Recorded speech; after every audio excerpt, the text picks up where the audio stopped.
Thank you, Twinkle, for that flattering introduction. I am here today to talk about startups. What are some things that come to your mind when you hear this term? Business, innovation, new ideas are probably some of the words that cross your thoughts. But what are they exactly? Startups refer to any company in the first sorry. Startups refer to any company in the first stages of operations started by one or more entrepreneurs who want to develop a product or service for which they believe there is demand in the market.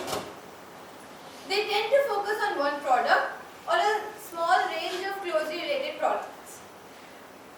It's easy to confuse startups and small businesses. So, how do we tell them apart?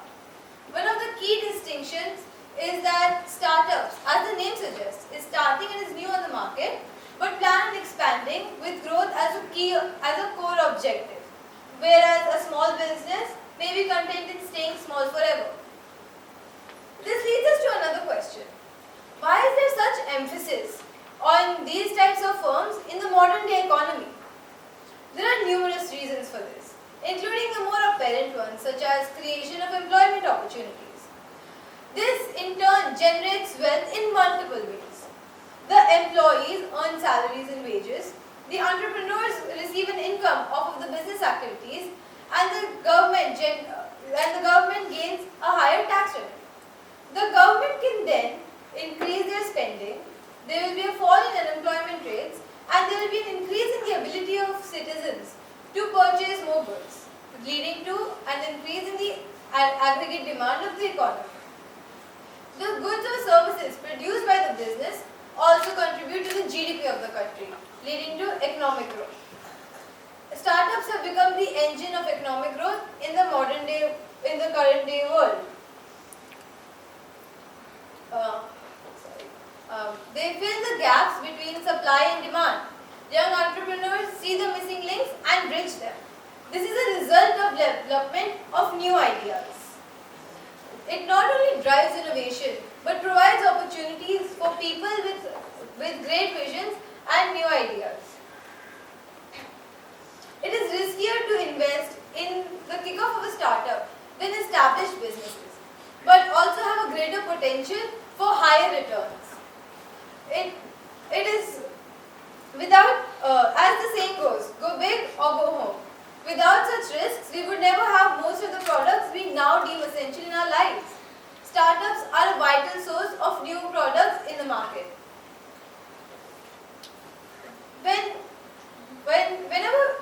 Whenever we have a doubt, what we do, we don't ask others, we Google it. Even if we do ask others, chances are they will Google it too. When I was offered the opportunity to speak here today, I went on Google for my research. It has become an indispensable part of our lives. Did you know Google too first launched as a startup? What's the first thing you do when you wake up in the morning? If you were to answer honestly, I am sure you would say that you scroll through your phone and check your social media. Well, some of the most widely used social media platforms such as Facebook, Instagram and WhatsApp also originated as startups.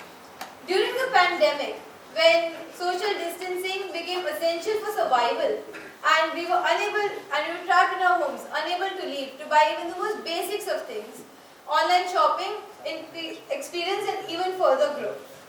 I am sure everyone here must have heard of Amazon. Amazon, according to Yahoo Finance, is the world's largest e-commerce company in terms of both market capital and revenue. But what most of you might not know is about how it started.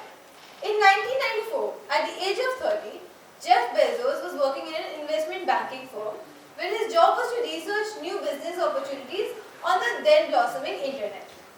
But when he proposed a list of 20 products that they could sell online, they shut him down. This is when Bezos decided it was time for him to set out on his own. He quit his job and after much time and consideration, he registered the domain name Amazon.com on 1st of November 1994. He then went back to the list of 20 products, out of which he decided to sell books because he wanted to make them accessible to all readers regardless of where they live. In July 1995, he Amazon opened its doors as one of the first online bookstores. But if you think that they had the millions of square feet of fulfillment centers they have today, think again. Jeff Bezos started operations right out of his garage in Seattle, and even still, it was a rapidly increasing venture, reaching up to $20,000 in sales per week in just 30 days. When it is difficult now to imagine a world without these startups as a part of our lives. This is why it breaks my heart to say that most startups fail before they even begin. And you might think, well, that's nothing new. And you could be right, but have we taken a moment to consider the causes of the crash landing before we even take off? I'm sure everyone here must have had an idea of some good or service they wish existed in the market. But the truth of the matter is, sometimes when we want something, we need to make it ourselves. So let's take a moment of introspection to see, have we ever acted on them or tried to build up on these massive overflowing ideas?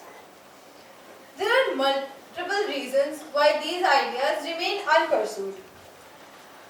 When we have such ideas, it seems far-fetched and maybe even ridiculous to imagine us being the ones who make it come true. This sort of mindset is one of the main barriers that stand between our dreams coming to life.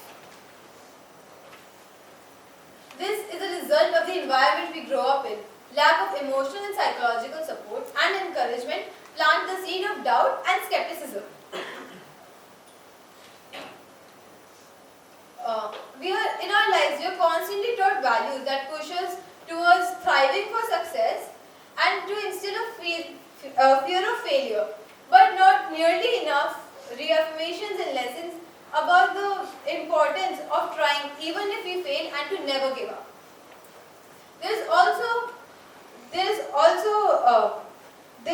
This leads to the deficiency of courage and self-confidence that causes us to fumble in our thoughts of making our dreams come true. There is also a lack of necessary resources for the research and development of our visions.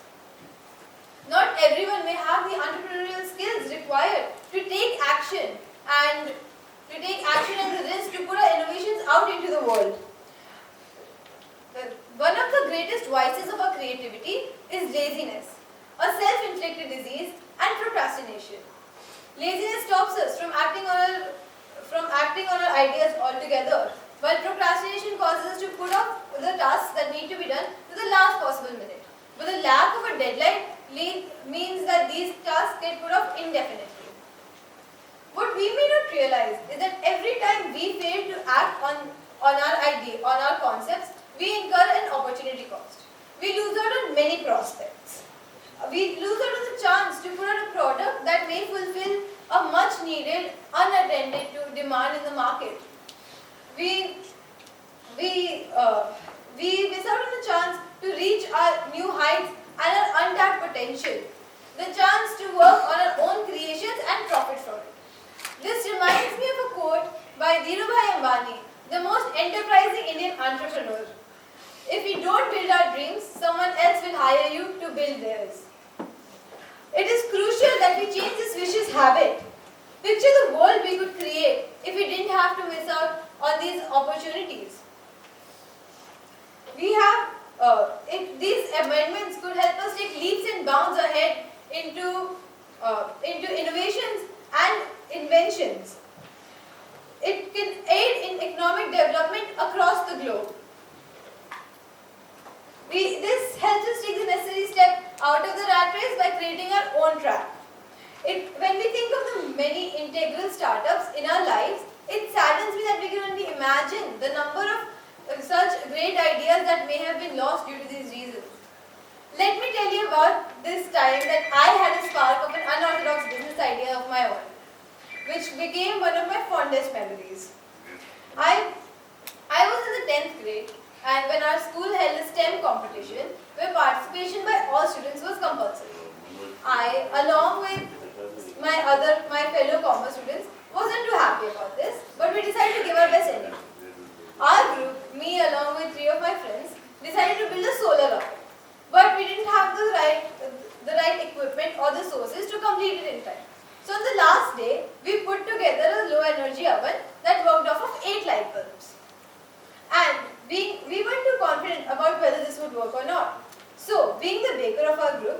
I went home and baked some cookies. And being true business students, we claimed we baked them in the oven while testing it out on the days prior. I also brought some cookie dough with me to bake live in the oven. And to our delight, it worked. This is when the idea hit. Why don't we sell these cookies to the different students, teachers and parents attending the event? We had the ideal location near the entrance, no competition and no other snacks available. This was indeed quite out of the box for a science fair. But we didn't give ourselves the time to doubt it and quickly put up a sign with the price written on it and made a banner which said freshly baked cookies that we carried around the room for advertising, as if the smell wafting around us wasn't enough. What do you know? Soon enough, we had customers lining up to buy admittedly slightly overpriced cookies. And we sold out so quick that I had to arrange extra cookie dough so we can keep baking more. In the end, I guess the judges didn't have much of a sweet tooth because we didn't end up securing any prizes. But we still made a considerably high profit margin and some sweet memories. We stepped out of the norm.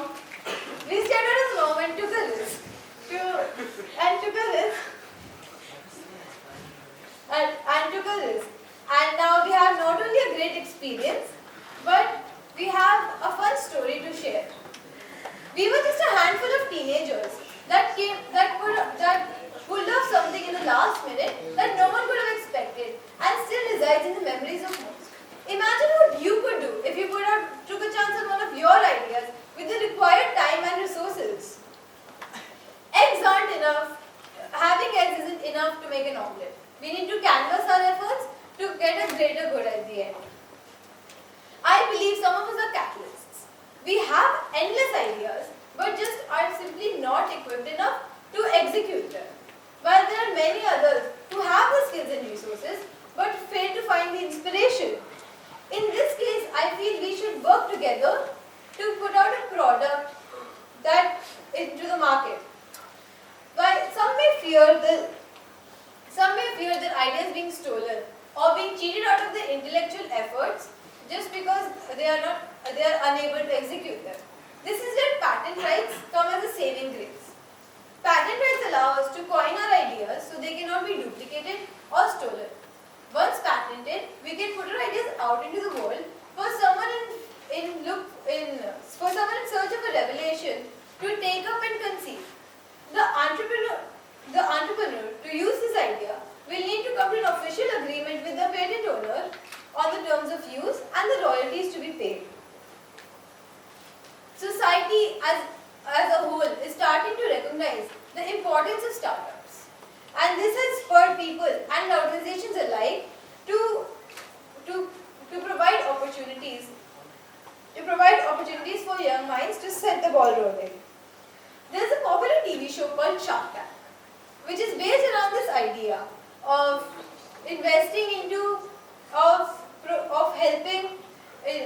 helping startups that the investors deem worthy. Crowdfunding websites such as GoFundMe are also increasing in popularity to attain the necessary capital. The governments are also starting to put policies to help the rise and growth of startups. Many governments, such as that of Belgium, France, and Spain, provide tax exemptions to startups in their early lives. There are also provisions of grants and subsidies to selected startups in some countries. Another popular method of funding is the help of angels. And no, I don't mean the spiritual kind. Angels refer to wealthy individuals who want to invest in projects for a market share in return. I know the idea of initiating a startup may seem daunting, but believe me, it's not as far-fetched, it's not as far out of reach as it may seem. So I hope that the next time you get an idea, you develop on it and put it out in the world, and you might just end up changing some lives. I have only taken a couple minutes